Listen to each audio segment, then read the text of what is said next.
If you keep setting the same goals and you keep not achieving those goals, chances are that something else is in your blind spot, something else is in the way. Hey, it's Melanie here, and I want to talk about, I like to call them sneaky saboteurs, the things that oftentimes hold our goals hostage. And it's our mindset. It has to do with the way we think about things. And I'm going to hit three really specific areas that our mindset can hold us back because I've seen them come up a lot this last year with members of Amplify Your Authority Inner Circle. And these aren't like completely new ideas, but sometimes the way they show up hits you right between the eyes and you think, wow, I had no idea that's what was really going on that was holding my goals hostage. So this month we've been doing a series on planning for the success you want in the new year. And I can't talk about planning without talking about what oftentimes gets in the way, because we like to talk about this as if it's in your blind spot, because our mindset, our beliefs, our ideas, our attitude, all of the stuff that's happening up here are things that become so familiar to us that oftentimes we don't recognize the problem they're creating because it is a common thought, a familiar thought. It's one that we've had over and over and over again, and it almost has become our friend and not necessarily always the best friend. And it's actually becoming a barrier for you to achieving the success that you want. So I want you to imagine really quick with me a goal that you have set for yourself. Maybe it's a stretch goal or it's something that you've had your eye on, and could even be your revenue goal, and it feels out of reach. It feels like something you cannot achieve.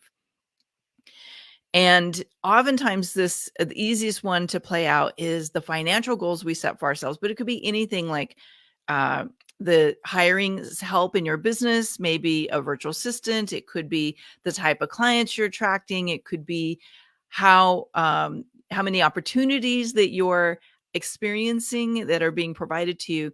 There are a lot of ways that these three barriers show up.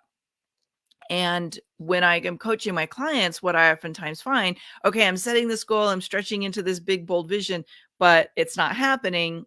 And it's not for lack of desire, but it's for lack of the right thinking. So let me talk about the first of these three mindset barriers, and that is it's a fear. Now, I know fear is not uncommon, but there is a particular type of fear, the way it plays out. I watched it happen over and over and over again.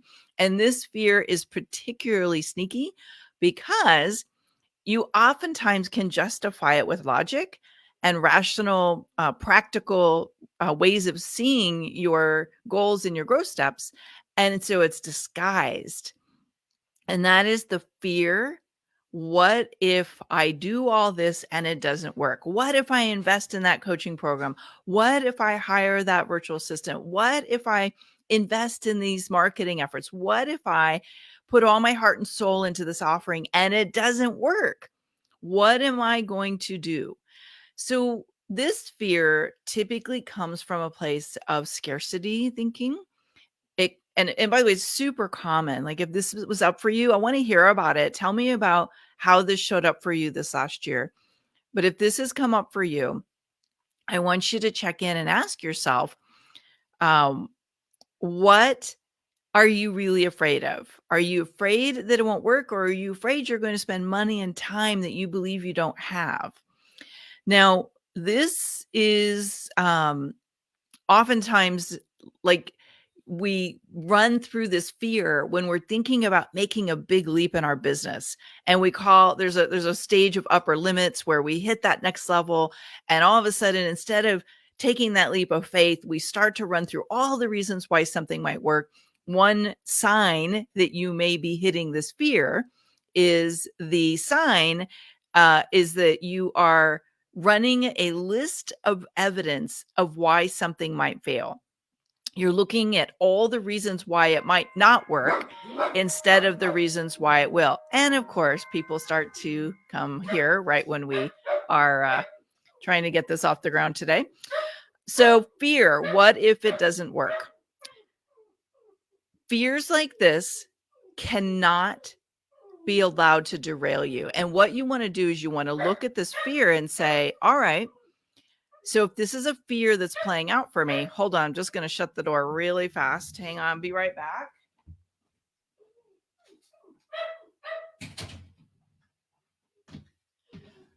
If we're running this fear, we need to look at, okay, so what if it doesn't work? What will I have learned?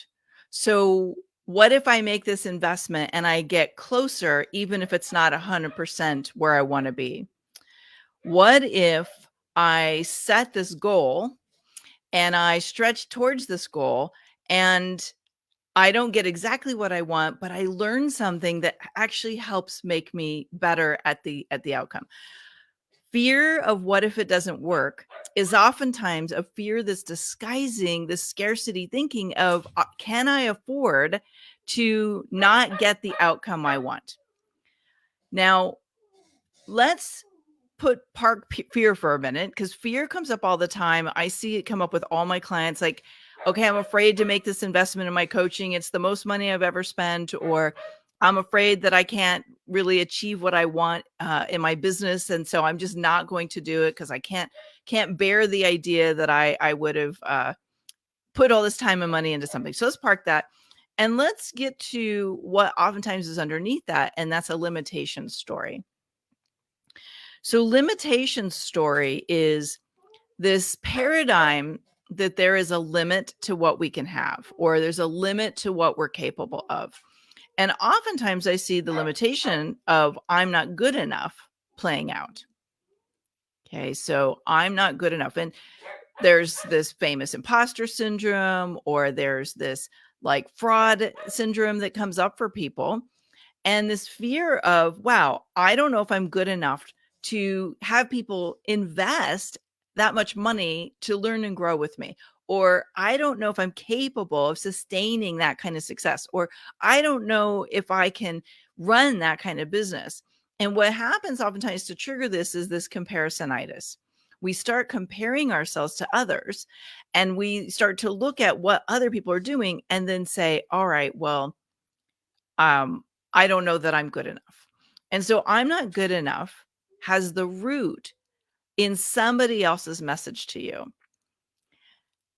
This is, again, super common. It would blow your mind to know how many people deal with I'm not good enough or imposter syndrome. Some of the most successful people battle this limitation, this belief system that they're constantly checking themselves and going back into some of the affirmations and the rewiring exercises to keep themselves feeling capable, because deep down inside there is this fruit there's a seed that bears the fruit called fear of failing at something. So that's the second one. And the third one, this is a really interesting one. The third one is internal conflict. And it's the conflict that I don't want to give I don't want to give up this in order to have that. Okay. So I don't want to give up my freedom to have more success, or I don't want to give up like my safety in order to be to have like the risk of being called out that I'm not doing things the way that everybody else believes I should. There is constantly a give and take with internal conflict. And what happens if you have internal conflict is you have one foot on the brakes and one foot on the gas, and you're not going anywhere. So internal conflict is really a way that we paralyze ourselves, because there's a part of us that wants something like more money, more success, more impact. We can see what's possible, but it's at war with the way we believe we have to achieve something. And so we don't achieve anything. We don't get to the outcome because the way we're trying to do it feels in conflict with something we hold near and dear. So the trick on that one is to figure out, how do I have both? And sometimes that's really hard to see inside your own mind. These are three super common internal belief systems and ways our mind locks into something that actually holds us back. And it's so prevalent. It's so big. It's such a significant barrier to achieving more in your business that I wanted to bring it into our conversation today, because I know you're setting goals for the new year. And if you're going to set goals, you need to look at, like, what am I willing to do differently to achieve a new outcome? Okay. What am I willing to do to achieve a new outcome? We tackle a lot of this in Amplify Your Authority Inner Circle.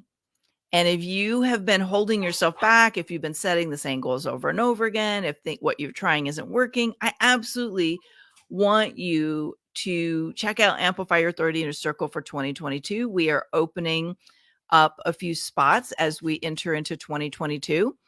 And I think that right now is the perfect time to make a decision about what's going to be better and different and more powerful for you in the new year, but also, what are you going to do differently?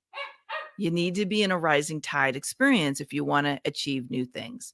So that's my thought for today. I'd love to hear, like, do you find that you have some beliefs and some mindset stuff holding you back? And what are you going to be doing about it that's different?